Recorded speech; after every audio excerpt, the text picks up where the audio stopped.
কাঠের কোনো অংশ কতখানি চাপ নিতে পারবে, কোন দিক থেকে ধাক্কা এলে ভেঙে যেতে পারে, এসব হিসেব কষে কাঠ কাটা হয়। এক ধরনের পাজলের মতো, যেটা ঠিকঠাক মিললে তখনই পুরো গঠন দাঁড়িয়ে থাকে।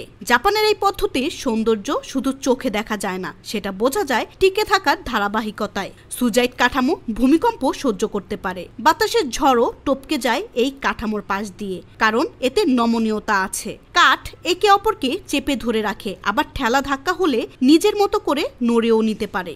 এটাই তো প্রকৃত টেকসই ডিজাইন। আধুনিক যুগে যদিও এই কৌশল অনেকটাই হারিয়ে গিয়েছিল, কিন্তু এখন আবার ফিরে এসেছে ডিজাইন ও ইন্টেরিয়র দুনিয়ায়। 3D মডেলিং, ডিজিটাল কাঠ কাটার মেশিন, এমনকি বিভিন্ন বিশ্ববিদ্যালয়ে এই পদ্ধতি নিয়ে গবেষণা হচ্ছে।